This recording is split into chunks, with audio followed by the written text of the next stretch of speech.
Hi guys, welcome back to my channel. My name is Charlotte Elise Williams, and on this video I want to talk to you guys about the emotional, mental and financial effect of being retrenched and how it actually leaves a lot of people. Now, when it comes to the emotional side of things, people don't want to speak about it because they feel like it's useless and it's not going to help them with anything. And this is such a wrong mentality that people have, because if you are not dealing with your emotions, you cannot make right decisions, right? And I think that people also need to understand that if you are clear-minded, that you will then make the best decision for yourself and for your family. So the advice that I will give to anyone that has been recently retrenched is that you need to accept the fact that you will be unemployed, right? So that you can make decisions surrounding that will benefit you in the long run. Another thing is that you need to accept the fact that you were chosen to be retrenched. And a lot of people will come out and say, but you know what? My employer knows that I'm the only one providing for my family at home. How could they even pick me? Or they have been with the company from the start. How can the employers do this? And what people need to look at is the fact that if they didn't choose you, they would have chosen somebody else. Or if they didn't retrench anyone, this could have meant that the company could have gone bankrupt, which means that everybody else would have lost their jobs anyway.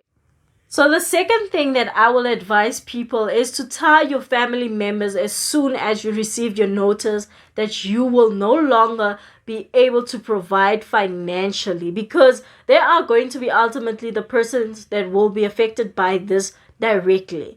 And if you cannot do this, then it means that you will not have that family support, and this is going to lead to a lot of fights. Because if you are now sitting here and pretending that you can still provide from your family even though you can't, people are going to expect you to carry on with your duties or carry on with your responsibilities as if you are working. Meanwhile, you are not. So don't do that. Don't delay telling your family members that you are now unable to provide financially. And yes, I understand that some people are going to feel like they are useless because probably they were the only ones bringing in money, or they were the ones bringing in more money that helped the family get through the month. I know it's difficult, but this is something that needs to be done.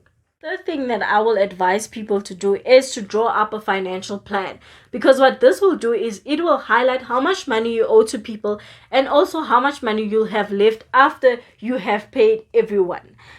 Now, this I want to highlight because it's important. If you owe the bank money, you need to go to the bank and tell them that you are no longer employed and you will not be able to pay them in future, so that the bank can register you on their system and it will show that you are unemployed and you will not be able to pay off your loan in future. A lot of people are actually scared to do this because they feel like if you go to the bank first, the bank might just there and then even take your car or repossess your house. It doesn't work that way. If you go to the bank first, they don't have the right to take your car or take your house because you came to them first. However, if you sit at home and you get summons, you will lose your car or you will lose your house because you did not come forward with the information. So do that. Go to the bank and tell them that you are unemployed so that they can put it on their system and you and your family can have a house if you're still paying off the bond, or you then have the ability to still keep your car and use it to search for another job. Right, you guys, so my last advice has to be that you need to find another stream of income. Perhaps use your car to transport other people or start a babysitting business. Start something that needs little to no money in order for you to get the business up and running. And I hope that this video has actually helped a lot of people and people understand that it is important for you to take care of your mental, emotional, and financial well-being while going through unemployment, because this might just help you in future. And understand that you don't know how long you will be unemployed for.